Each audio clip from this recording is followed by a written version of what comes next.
Correspondence of M. Aurelius Antoninus, and M. Cornelius Fronto. M. Cornelius Fronto was a Roman by descent, but of provincial birth, being native to Cirta, in Numidia. Thence he migrated to Rome in the reign of Hadrian, and became the most famous rhetorician of his day. As a pleader and orator he was counted by his contemporaries hardly inferior to Tully himself, and as a teacher his aid was sought for the noblest youths of Rome. To him was entrusted the education of M. Aurelius and of his colleague L. Verus in their boyhood, and he was rewarded for his efforts by a seat in the Senate and the consular rank, AD 143. By the exercise of his profession he became wealthy, and if he speaks of his means as not great, he must be comparing his wealth with the grandees of Rome, not with the ordinary citizen. Before the present century nothing was known of the works of Fronto, except a grammatical treatise, but in 1815 Cardinal Ney published a number of letters and some short essays of Fronto, which he had discovered in a palimpsest at Milan. Other parts of the same ms. he found later in the Vatican, the whole being collected. We now possess parts of his correspondence with Antoninus Pius, with M. Aurelius, with L. Verus, and with certain of his friends, and also several rhetorical and historical fragments. Though none of the more ambitious works of Fronto have survived, there are enough to give proof of his powers. Never was a great literary reputation less deserved. It would be hard to conceive of anything more vapid than the style and conception of these letters. Clearly the man was a pedant without imagination or taste. Such indeed was the age he lived in, and it is no marvel that he was like to his age. But there must have been more in him than mere pedantry. There was indeed a heart in the man, which Marcus found, and he found also a tongue which could speak the truth. Fronto's letters are by no means free from exaggeration and laudation, but they do not show that loathsome flattery which filled the Roman court. He really admires what he praises, and his way of saying so is not unlike what often passes for criticism at the present day. He is not afraid to reprove what he thinks amiss, and the astonishment of Marcus at this will prove, if proof were needed, that he was not used to plain dealing. "How happy I am," he writes, "that my friend Marcus Cornelius, so distinguished as an orator and so noble as a man, thinks me worth praising and blaming." In another place he deems himself blessed because Fronto had taught him to speak the truth. Although the context shows him to be speaking of expression, it is still a point in favor of Fronto. A sincere heart is better than literary taste, and if Fronto had not done his duty by the young prince, it is not easy to understand the friendship which remained between them up to the last. An example of the frankness which was between them is given by a difference they had over the case of Herodes Atticus. Herodes was a Greek rhetorician who had a school at Rome, and Marcus Aurelius was among his pupils. Both Marcus and the Emperor Antoninus had a high opinion of Herodes, and all we know goes to prove he was a man of high character and princely generosity. When quite young he was made administrator of the free cities in Asia, nor is it surprising to find that he made bitter enemies there. Indeed, a just ruler was sure to make enemies. The end of it was that an Athenian deputation, headed by the orators Theodotus and Demostratus, made serious accusations against his honor. There is no need to discuss the merits of the case here. Suffice it to say, Herodes succeeded in defending himself to the satisfaction of the emperor.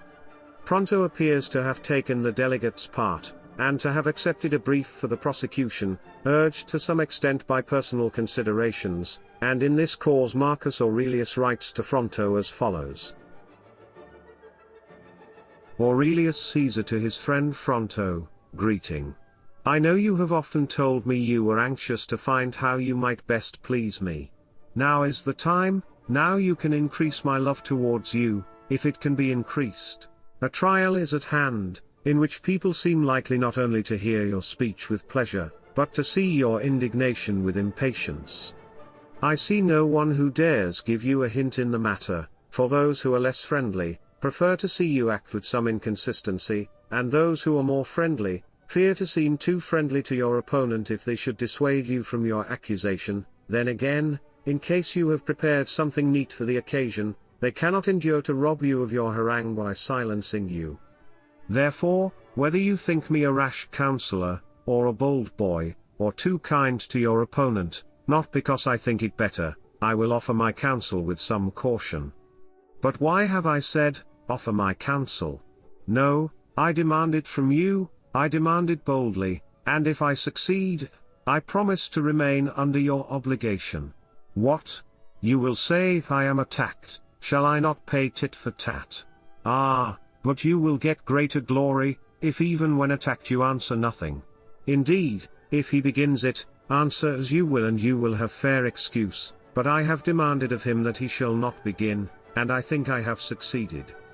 I love each of you according to your merits, and I know that I was educated in the house of P. Carvisius, my grandfather, and that I was educated by you, therefore I am full of anxiety that this most disagreeable business shall be managed as honorably as possible. I trust you may approve my advice, for my intention you will approve. At least I prefer to write unwisely rather than to be silent unkindly. Fronto replied, thanking the prince for his advice, and promising that he will confine himself to the facts of the case. But he points out that the charges brought against Herodes were such, that they can hardly be made agreeable, amongst them being spoliation, violence, and murder. However, he is willing even to let some of these drop if it be the prince's pleasure. To this Marcus returned the following answer, this one thing, my dearest Fronto, is enough to make me truly grateful to you, that so far from rejecting my counsel, you have even approved it. As to the question you raise in your kind letter, my opinion is this: all that concerns the case which you are supporting must be clearly brought forward, what concerns your own feelings, though you may have had just provocation, should be left unsaid. The story does credit to both. Fronto shows no loss of temper at the interference, nor shrinks from stating his case with frankness, and Marcus, with forbearance remarkable in a prince, does not command that his friend be left unmolested, but merely stipulates for a fair trial on the merits of the case. Another example may be given from a letter of Fronto's. Here is something else quarrelsome and querulous.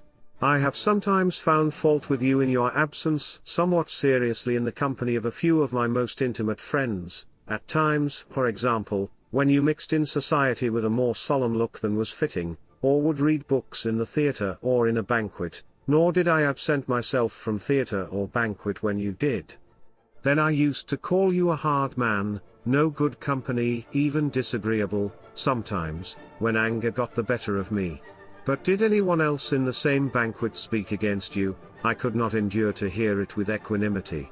Thus it was easier for me to say something to your disadvantage myself, than to hear others do it, just as I could more easily bear to chastise my daughter Gratia, than to see her chastised by another. The affection between them is clear from every page of the correspondence. A few instances are now given, which were written at different periods. To my master. This is how I have passed the last few days. My sister was suddenly seized with an internal pain, so violent that I was horrified at her looks. My mother in her trepidation on that account accidentally bruised her side on a corner of the wall. She and we were greatly troubled about that blow. For myself, on going to rest I found a scorpion in my bed, but I did not lie down upon him, I killed him first. If you are getting on better, that is a consolation. My mother is easier now, thanks be to God. Goodbye, best and sweetest master. My lady sends you greeting. What words can I find to fit my had luck, or how shall I upbraid as it deserves the hard constraint which is laid upon me? It ties me fast here, troubled my heart is, and beset by such anxiety, nor does it allow me to make haste to my Fronto, my life and delight, to be near him at such a moment of ill health in particular, to hold his hands, to chafe gently that identical foot, so far as may be done without discomfort, to attend him in the bath, to support his steps with my arm. This morning I did not write to you, because I heard you were better, and because I was myself engaged in other business, and I cannot ever endure to write anything to you unless with mind at ease and untroubled and free. So if we are all right, let me know, what I desire, you know, and how properly I desire it, I know. Farewell, my master, always in every chance first in my mind, as you deserve to be. My master, see I am not asleep, and I compel myself to sleep, that you may not be angry with me. You gather I am writing this late at night. What spirit do you suppose is in me, when I remember how long it is since I have seen you, and why I have not seen you?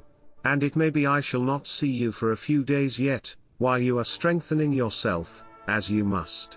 So while you lie on the sick bed, my spirit also will lie low whenas, by God's mercy you shall stand upright, my spirit too will stand firm, which is now burning with the strongest desire for you.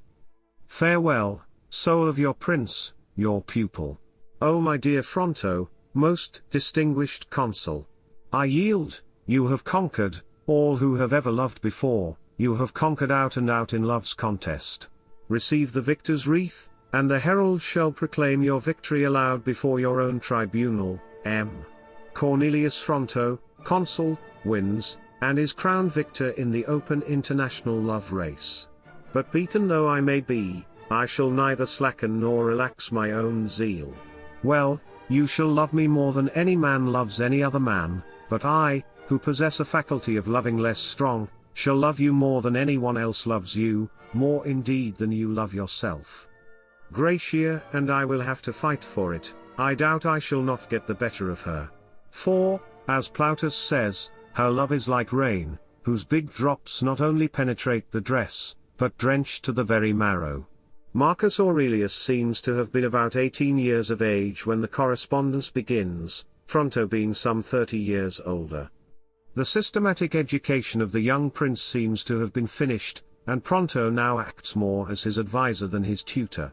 He recommends the prince to use simplicity in his public speeches, and to avoid affectation.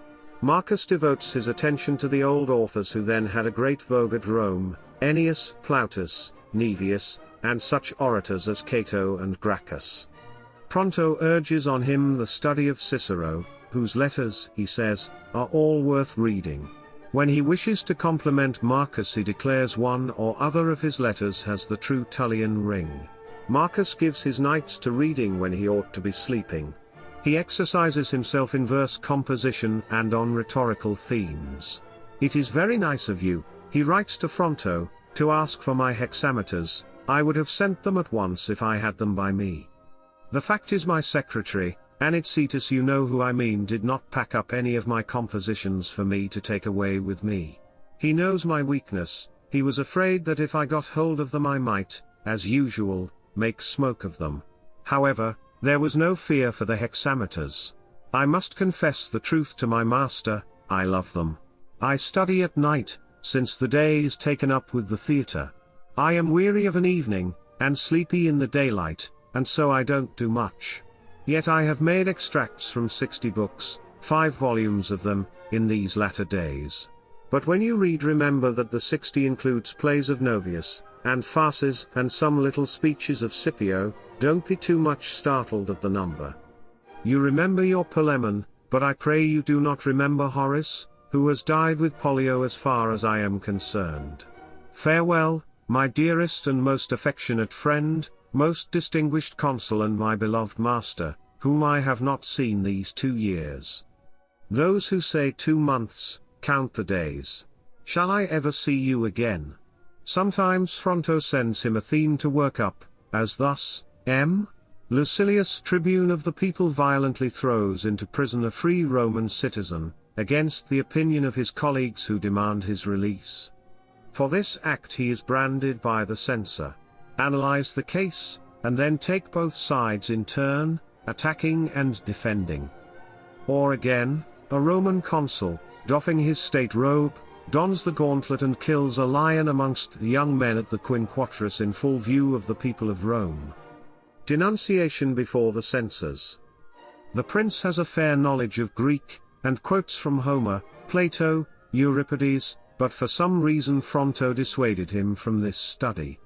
His meditations are written in Greek. He continued his literary studies throughout his life, and after he became emperor we still find him asking his advisor for copies of Cicero's letters, by which he hopes to improve his vocabulary. Fronto helps him with a supply of similes, which, it seems, he did not think of readily. It is to be feared that the fount of Marcus's eloquence was pumped up by artificial means. Some idea of his literary style may be gathered from the letter which follows. I heard Polemo declaim the other day, to say something of things sublunary. If you ask what I thought of him, listen. He seems to me an industrious farmer, endowed with the greatest skill, who has cultivated a large estate for corn and vines only, and indeed with a rich return of fine crops. But yet in that land of his there is no Pompeian fig or Arician vegetable, no Tarentine rose, or pleasing coppice, or thick grove, or shady plane tree, all is for use rather than for pleasure, such as one ought rather to commend, but cares not to love. A pretty bold idea, is it not, and rash judgment, to pass censure on a man of such reputation. But when as I remember that I am writing to you, I think I am less bold than you would have me. In that point I am wholly undecided. There's an unpremeditated hendecasyllable for you. So before I begin to poetize, I'll take an easy with you. Farewell, my heart's desire, your Verus's best beloved, most distinguished consul, master most sweet. Farewell I ever pray, sweetest soul. What a letter do you think you have written me? I could make bold to say, that never did she who bore me and nursed me, write anything so delightful, so honey sweet. And this does not come of your fine style and eloquence, otherwise not my mother only, but all who breathe. To the pupil, never was anything on earth so fine as his master's eloquence. On this theme Marcus fairly bubbles over with enthusiasm. Well, if the ancient Greeks ever wrote anything like this, let those who know decide it. For me, if I dare say so, I never read any invective of Cato's so fine as your Incunctum. Oh, if my lord could be sufficiently praised he would have been undoubtedly by you. This kind of thing is not done nowadays. It were easier to match Phidias, easier to match Apelles, easier in a word to match Demosthenes himself, or Cato himself, than to match this finished and perfect work. Never have I read anything more refined, anything more after the ancient type, anything more delicious, anything more Latin. Oh happy you, to be endowed with eloquence so great. Oh happy I, to be tinder the charge of such a master. O arguments, O arrangement, O elegance, O wit, O beauty, O words, O brilliancy, O subtlety, O grace, O treatment, O everything. Mischief take me, if you ought not to have a rod put in your hand one day, a diadem on your brow, a tribunal raised for you, then the herald would summon us all. Why do I say us? Would summon all, those scholars and orators, one by one you would beckon them forward with your rod and admonish them. Hitherto I have had no fear of this admonition, many things help me to enter within your school. I write this in the utmost haste, for whenas I am sending you so kindly a letter from my lord, what needs a longer letter of mine? Farewell then, glory of Roman eloquence, boast of your friends Magnifico, most delightful man, most distinguished consul, master most sweet. After this you will take care not to tell so many fibs of me, especially in the Senate. A monstrous fine speech this is. Oh, if I could kiss your head at every heading of it. You have looked down on all with a vengeance.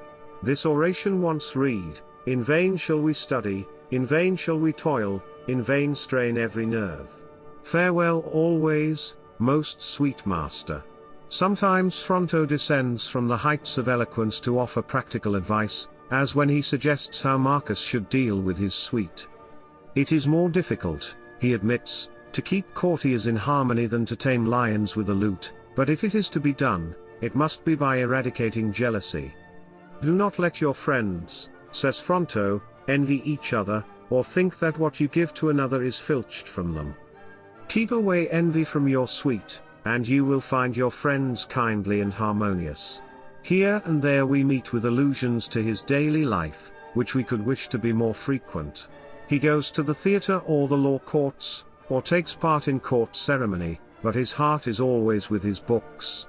The vintage season, with its religious rites, was always spent by Antoninus Pius in the country. The following letters give sonic notion of a day's occupation at that time. My dearest master, I am well. Today I studied from the 9th hour of the night to the 2nd hour of day, after taking food. I then put on my slippers, and from time second to the third hour had a most enjoyable walk up and down before my chamber. Then booted and cloaked, for so we were commanded to appear, I went to wait upon my lord the emperor. We went a-hunting, did doughty deeds, heard a rumour that boars had been caught, but there was nothing to see. However, we climbed a pretty steep hill, and in the afternoon returned home. I went straight to my books. Off with the boots, down with the cloak. I spent a couple of hours in bed. I read Cato's speech on the property of pulchra, and another in which he impeaches a tribune. Ho, ho! I hear you cry to your man, off with you as fast as you can, and bring me these speeches from the library of Apollo. No use to send, I have those books with me too. You must get round the Tiberian librarian, you will have to spend something on the matter, and when I return to town, I shall expect to go shares with him. Well, after reading these speeches I wrote a wretched trifle, destined for drowning or burning. No, indeed my attempt at writing did not come off at all today, the composition of a hunter or a vintager, whose shouts are echoing through my chamber, hateful and wearisome as the law courts. What have I said? Yes, it was rightly said, for my master is an orator. I think I have caught cold, whether from walking in slippers or from writing badly, I do not know. I am always annoyed with phlegm, but today I seem to snivel more than usual. Well, I will pour oil on my head and go off to sleep. I don't mean to put one drop in my lamp today, so weary am I from riding and sneezing. Farewell, dearest and most beloved master, whom I miss, I may say, more than Rome itself. My beloved master, I am well. I slept a little more than usual for my slight cold, which seems to be well again. So I spent the time from the 11th hour of the night to the 3rd of the day partly in reading in Cato's Agriculture, partly in writing, not quite so badly as yesterday indeed. Then, after waiting upon my father, I soothed my throat with honey water, ejecting it without swallowing. I might say gargle, but I won't, though I think the word is found in Novius and elsewhere. After attending to my throat I went to my father, and stood by his side as he sacrificed. Then to luncheon. What do you think I had to eat? A bit of bread so big, while I watched others gobbling boiled beans, onions, and fish full of roe. Then we set to work at gathering the grapes, with plenty of sweat and shouting, and, as the quotation runs, a few high-hanging clusters did we leave survivors of the vintage. After the 6th hour we returned home. I did a little work, and poor work at that. Then I had a long gossip with my dear mother sitting on the bed. My conversation was, "What do you think my friend Fronto is doing just now?" She said, "And what do you think of my friend Gratia?" My turn now, "And what of our little Gratia, the sparrowkin?" After this kind of talk, and an argument as to which of you loved the other most, the gong sounded, the signal that my father had gone to the bath. We supped, after ablutions in the oil cellar. I mean we supped after ablutions, not after ablutions in the oil cellar, and listened with enjoyment to the rustics gibing. After returning, before turning on my side to snore, I do my task and give an account of the day to my delightful master, whom if I could long for a little more, I should not mind growing a trifle thinner. Farewell, Fronto, wherever you are, honey sweet, my darling, my delight. Why do I want you? I can love you while far away. When my father returned home from the vineyards, I mounted my horse as usual, and rode on ahead some little way. Well, there on the road was a herd of sheep, standing all crowded together as though the place were a desert, with 4 dogs and 2 shepherds, but nothing else. Then one shepherd said to another shepherd, on seeing a number of horsemen, "I say," says he, "look you at those horsemen, they do a deal of robbery." When I heard this, I clap spurs to my horse, and ride straight for the sheep. In consternation the sheep scatter, hither and thither they are fleeting and bleating. A shepherd throws his fork, and the fork falls on the horseman who came next to me. We make our escape. We like Marcus none the worse for this piece of mischief. Another letter describes a visit to a country town, and shows the antiquarian spirit of the writer. M. Caesar to his master M. Fronto, greeting. After I entered the carriage, after I took leave of you, we made a journey comfortable enough, but we had a few drops of rain to wet us. But before coming to the country house, we broke our journey at Anignia, a mile or so from the high road. Then we inspected that ancient town, a miniature it is, but has in it many antiquities, temples, and religious ceremonies quite out of the way. There is not a corner without its shrine, or fane, or temple, besides many books written on linen, which belongs to things sacred. Then on the gate as we came out was written twice, as follows, Priest, Don the Fell. I asked one of the inhabitants what that word was. He said it was the word in the Hernican dialect for the victim's skin, which the priest puts over his conical cap when he enters the city. I found out many other things which I desired to know, but the only thing I do not desire is that you should be absent from me, that is my chief anxiety. Now for yourself, when you left that place, did you go to Aurelia or to Campania? Be sure to write to me, and say whether you have opened the vintage, or carried a host of books to the country house, this also, whether you miss me, I am foolish to ask it, whenas you tell it me of yourself. Now if you miss me and if you love me, send me your letters often, which is a comfort and consolation to me.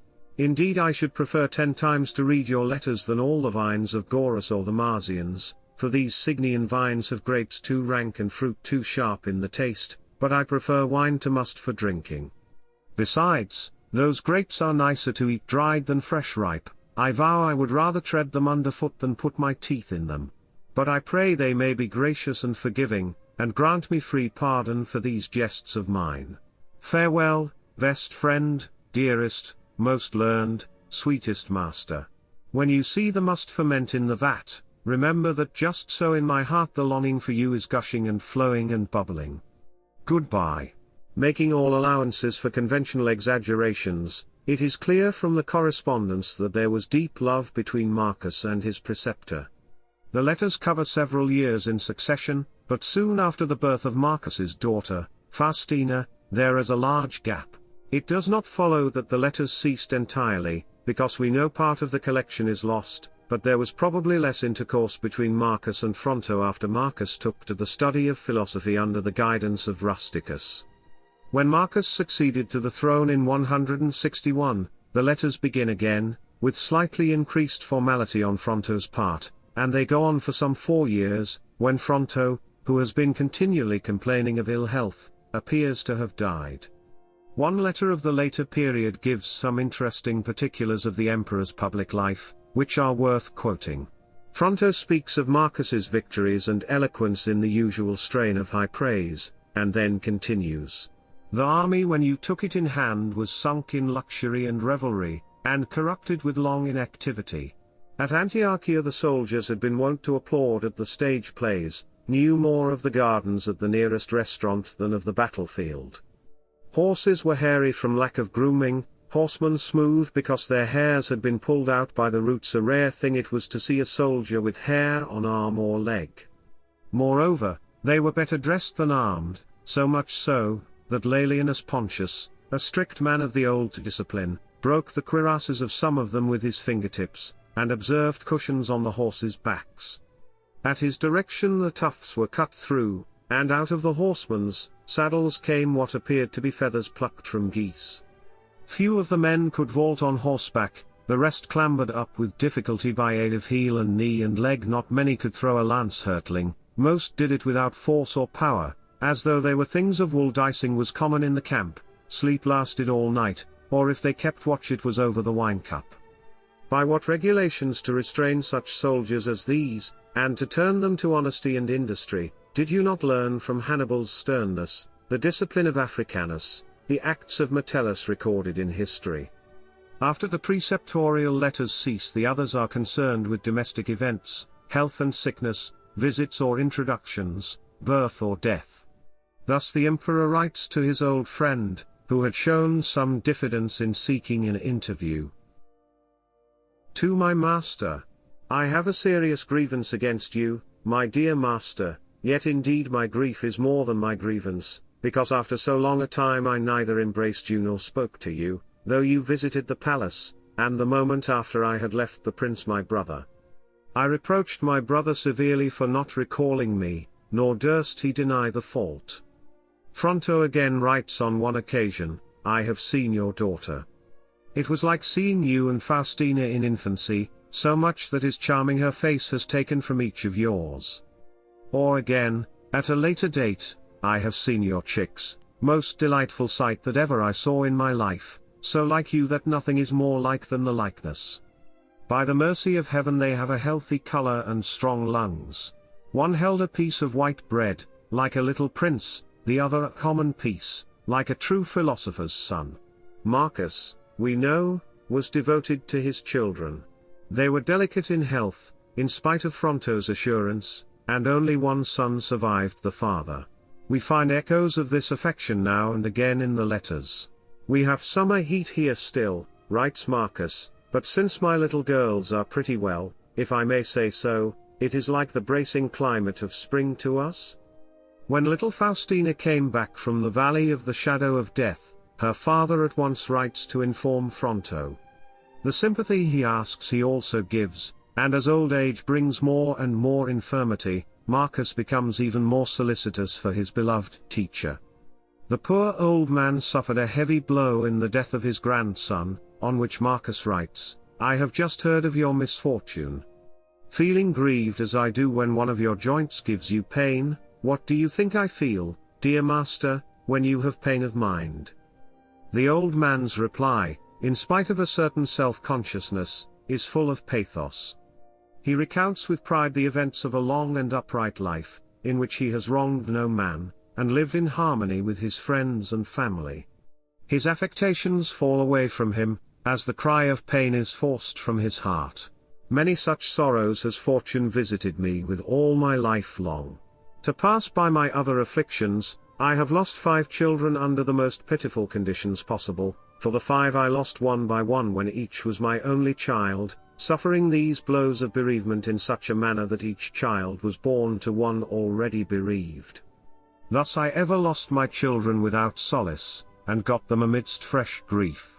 The letter continues with reflections on the nature of death, more to be rejoiced at than bewailed. The younger one dies, and an arraignment of Providence not without dignity, wrung from him as it were by this last culminating misfortune.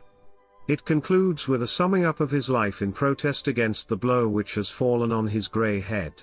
Through my long life I have committed nothing which might bring dishonor, or disgrace, or shame, no deed of avarice or treachery have I done in all my days, nay, but much generosity, much kindness, much truth and faithfulness have I shown, often at the risk of my own life. I have lived in amity with my good brother, whom I rejoice to see in possession of the highest office by your father's goodness, and by your friendship at peace and perfect rest. The offices which I have myself obtained I never strove for by any underhand means. I have cultivated my mind rather than my body, the pursuit of learning I have preferred to increasing my wealth. I preferred to be poor rather than bound by any man's obligation, even to want rather than to beg. I have never been extravagant in spending money, I have earned it sometimes because I must. I have scrupulously spoken the truth, and have been glad to hear it spoken to me.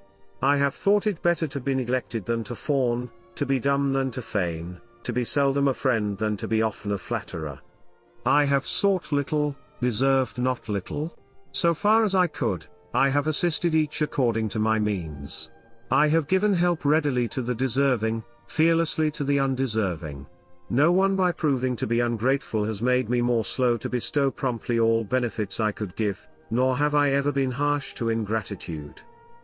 A fragmentary passage follows, in which he appears to speak of his desire for a peaceful end, and the desolation of his house. I have suffered long and painful sickness, my beloved Marcus. Then I was visited by pitiful misfortunes, my wife I have lost, my grandson I have lost in Germany, woe is me. I have lost my Decimanus. If I were made of iron, at this time I could write no more. It is noteworthy that in his Meditations Marcus Aurelius mentions Fronto only once. All his literary studies, his oratory and criticism, such as it was, is forgotten, and, says he, Fronto taught me not to expect natural affection from the highly born. Fronto really said more than this, that affection is not a Roman quality, nor has it a Latin name. Roman or not Roman, Marcus found affection in Fronto, and if he outgrew his master's intellectual training, he never lost touch with the true heart of the man it is that which Fronto's name brings up to his remembrance, not dissertations on compound verbs or fatuous criticisms of style.